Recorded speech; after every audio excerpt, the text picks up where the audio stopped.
April 30th, 1945. Deep beneath Berlin, in a concrete bunker reeking of diesel and decay, Adolf Hitler raises a pistol to his temple. Soviet artillery pounds the streets above. The Third Reich has hours left. He pulls the trigger.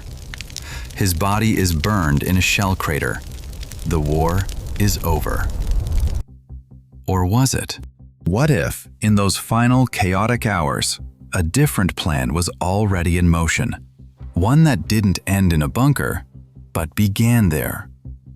What if Hitler never died, but instead boarded a U-boat heading south toward a secret base carved into Antarctic ice, where disc-shaped aircraft waited to carry him not just across an ocean, but across the solar system itself, to a hidden colony on Mars?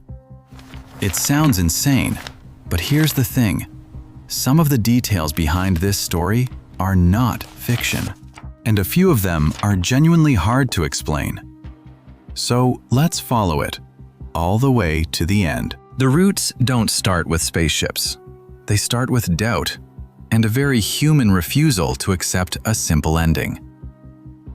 In the immediate aftermath of 1945, uncertainty metastasized through every Allied capital. Stalin told Truman and Churchill at Potsdam he wasn't convinced Hitler was dead. The Soviets had found charred remains, conducted an autopsy, identified the body through dental records, but kept every result classified for years. The Western Allies had no body to examine at all. FBI files from the late 1940s cataloged reported sightings across 3 continents: Argentina, Colombia, even the United States. Most were hoaxes, but the sheer volume reveals something important. People wanted to believe he'd escaped. The idea that such a monster could simply die in a bunker felt cosmically insufficient. His crimes had reshaped civilization. Surely his ending had to match that scale. And that desire, that psychological need, became the foundation of a mythology that is still growing today. Now, every great conspiracy needs real anchors. Things that actually happened, documented and verifiable, that can be stretched just far enough to become something else. The Nazi Antarctica story has 3 of them, and each one is genuinely interesting before the distortions begin. In 1938, Germany launched a real Antarctic expedition aboard the Schwabenland. Commander Alfred Richer, a methodical naval officer, no occultist, led his crew on 3 months of aerial photography, coastal mapping, and ice surveys. They dropped marker buoys, claimed the territory as New Schwabenland, filed their reports, and went home. Standard colonial-era territorial expansion, nothing more. But here's what the conspiracy theorists asked. If Germany went there officially, openly, on the record, what were they doing on the other trips? The ones nobody documented? It's an unfalsifiable question, and unfalsifiable questions are the engine of mythology. Then came the submarines. U-530 and U-977 surrendered in Argentina in July and August of 1945, weeks and months after Germany's official capitulation. The delay was real. The mystery seemed genuine. U-977's commander, Heinz Schaefer, later explained it in his memoir. His crew feared Soviet capture, debated endlessly, let married men disembark in Norway, then crossed the Atlantic submerged for record stretches before surfacing at Mar del Plata, exhausted and directionless. Argentine and American intelligence interrogated him for weeks. His story was detailed, consistent, mundane. No secret passengers, no Antarctic detour. U-530's account was equally prosaic. But the timing nagged at theorists. 2 submarines, late arrivals. Argentina, a country that spent the war in studied neutrality with a substantial German expatriate community, and a government that had shown no urgency to collaborate with Allied war crimes investigations. What if Schaefer's memoir was exactly what you'd write if you needed the convincing cover story? What if the real cargo had already been delivered, and the surrender at Mar del Plata was simply the last act of a completed mission? The logistics seem impossible, and by conventional measure, they are. U-boats weren't designed for polar expeditions. The distances involved, the food and fuel requirements, the crushing pressures of Antarctic waters, the pack ice, the complete absence of any resupply infrastructure. None of it works on paper. But the mythology has a prepared answer for every objection. Because the mythology has a secret weapon of its own. What if the technology changed everything? Picture this. Massive caverns carved into Antarctic ice, lit by cold electrical light. Disc-shaped craft 30 meters across, hovering silently above the frozen floor. Engineers in SS uniforms running final system checks on guidance arrays that have no equivalent in any Allied weapons program. The low hum of anti-gravity engines cycling up for another test run. This is the Haunebu, and for millions of people who've encountered this story online, this image feels almost real. According to conspiracy literature that emerged in the 1990s, the SS, working alongside occult groups like the Vril and Thule societies, developed circular anti-gravity aircraft during the war. The program allegedly progressed through multiple generations of increasingly capable craft, culminating in vehicles capable of reaching the moon and establishing permanent bases there. Not prototypes gathering dust in a hangar, operational spacecraft. Flying in 1942, and here's the detail that keeps this story alive even among skeptics. We know the Nazis were developing radical aerospace technology. The V-2 was decades ahead of anything the Allies possessed at the time. Jet aircraft, rocket interceptors, stealth designs. The boundaries of what German engineers attempted were genuinely extraordinary. So the question lingers uncomfortably. How far did they actually get? Could there have been programs so deeply classified that even the most thorough Allied intelligence sweep never found them? Then there's Die Glocke, the bell, and this is where things get genuinely strange. Polish researcher Igor Witkowski claimed in 2000 that a bell-shaped device, roughly 3 meters tall, was tested in a secret underground facility in occupied Poland. 2 counter-rotating cylinders, a mysterious violet substance spinning at extreme speeds.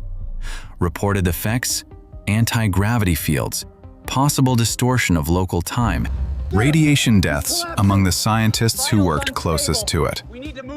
When German forces evacuated the facility in 1945, the bell vanished completely. Witkowski said he'd seen the evidence in classified Polish intelligence transcripts from a post-war SS interrogation, documents he viewed but never made available for independent verification. British author Nick Cook then spent years investigating the claim for his book, The Hunt for Zero Point, traveling across Europe, interviewing former intelligence officers and aerospace engineers. His conclusion was carefully ambiguous. He couldn't confirm the bell existed, but he couldn't fully dismiss it either.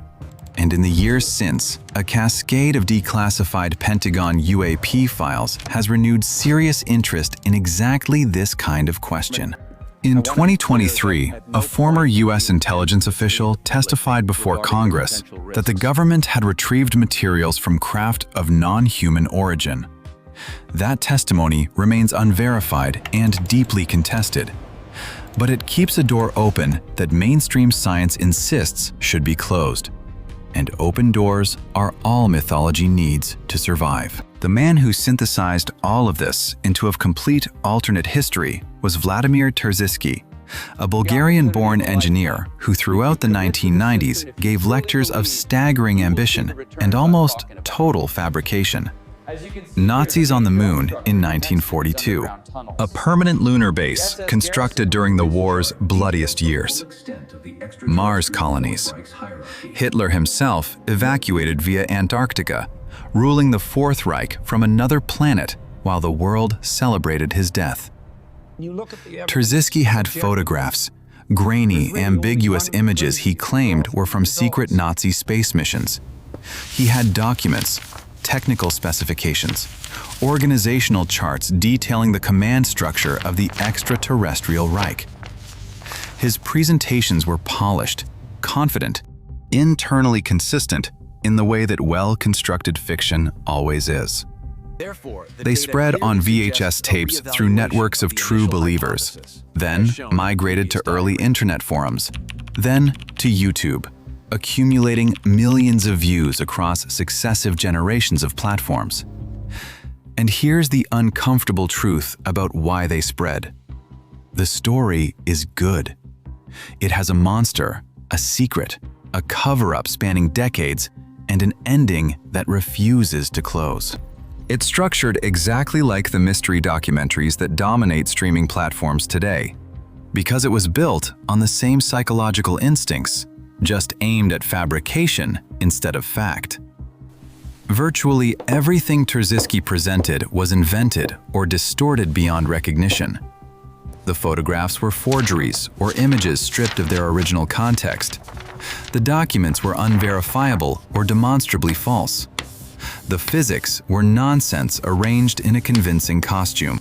But the architecture of the story outlasted the debunking, because by the time serious researchers dismantled his specific claims, the framework had already been absorbed into a larger mythology that no single correction could dismantle. Other authors expanded it further. Joseph Farrell contributed elaborately structured analysis of Nazi torsion field physics. Jan van Helsing layered in pre-war alien contact and occult cosmology. Each new book cross-referenced the others until the mythology became a self-sustaining literature too vast and internally referential for any single reader to fully map. So what does the actual evidence show? The case for Hitler's death on April 30th, 1945 is constructed from multiple independent sources that reinforce each other at every point.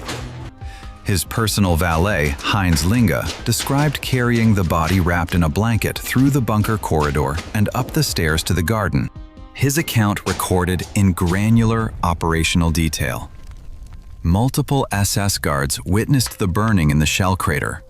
Soviet forensic teams recovered remains and matched them through dental records to charts maintained by Hitler's dentist, Hugo Blaschke.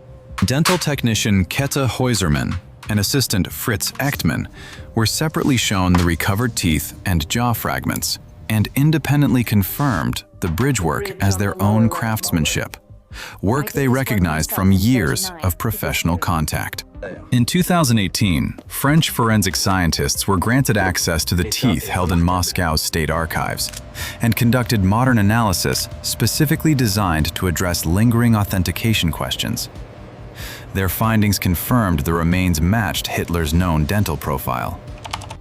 What is entirely absent from every archive, every interrogation transcript, every survivor memoir, is a single verified reference. One document, one credible witness, one physical trace of any escape plan. Not a hint in the captured bunker records. Not a syllable across thousands of pages of interrogations conducted with everyone who survived those final days underground. Mars itself is the final, comprehensive answer. Robotic spacecraft have been observing, orbiting, landing on, and traversing the Martian surface continuously since 1965. Orbiters have mapped the entire planet at resolutions fine enough to identify individual boulders. The surface has been analyzed for chemical signatures of industrial activity, artificial structures, subsurface anomalies, and biological processes across dozens of separate missions from multiple space agencies. In 2023, NASA's Perseverance rover collected the most detailed and diverse surface samples in the history of planetary science. and found ancient lake beds and organic chemistry, not bunker foundations or landing infrastructure. No bases, no structures, no anomalous energy signatures. No evidence of any human presence across 60 years of increasingly sophisticated and comprehensive observation by instruments specifically designed to detect exactly the kinds of signatures a permanent inhabited base would produce. Yet the story not only persists, but metastasizes. Each passing year adds new layers. Nazi alien technology sharing agreements, secret government partnerships with the breakaway civilization, underground installations not just on Mars, but throughout the solar system. Every declassified Pentagon UAP report gets absorbed and reinterpreted as confirmation. Every anomalous feature in Antarctic satellite imagery triggers fresh speculation about Base 211. Every SpaceX launch is reframed as theater, performed for a public that isn't trusted with the truth about technologies the hidden masters of the Fourth Reich mastered 8 decades ago. The narrative is structurally unfalsifiable in the precise technical sense. Every piece of counter-evidence becomes proof of how thoroughly and skillfully the cover-up has been maintained. This is the defining signature of mythology as opposed to history. It cannot be wrong, because wrongness itself has been pre-incorporated as confirmation of the conspiracy's depth and reach. Why does it endure? Because it's doing several things simultaneously that no single debunking can address all at once. It channels genuine and often justified distrust of institutions. Governments have lied. Classifications have been used to conceal embarrassing truths. Official histories have been shaped by political convenience. It exploits the profound psychological difficulty of accepting that history's most consequential monster died alone in an underground room, having accomplished nothing but destruction. It offers the seductive possibility that revolutionary technology was suppressed, that the world we inhabit is a managed performance concealing a more extraordinary reality, that the answers to humanity's limitations exist somewhere just beyond the next classification barrier. And for a subset of believers, something darker and more troubling operates beneath all of this. The wish that the Third Reich didn't truly lose, that it endures somewhere beyond accountability, that the verdict of 1945 can still be reversed. Hitler's death in a bunker, while documented with forensic precision from multiple independent sources, feels narratively and psychologically unsatisfying in a way that's worth taking seriously. It doesn't match the scale of what he did to the world. An escape to another planet transforms the ending entirely, keeps the door open, maintains the possibility of future reckoning, elevates a squalid and ignoble suicide into the first act of a cosmic story that is somehow still unfolding. It's a better story. It's more dramatically satisfying. That's precisely why people choose it over the documented version. But the actual record offers something mythology structurally cannot, a lesson that applies to the present. The Third Reich didn't need an escape hatch because it was built in a way that made survival impossible regardless of what any individual did. An ideology constructed on conquest, racial hierarchy, and the systematic annihilation of everything it defined as other could only expand until it met resistance it couldn't overcome, and then collapse completely and irreversibly.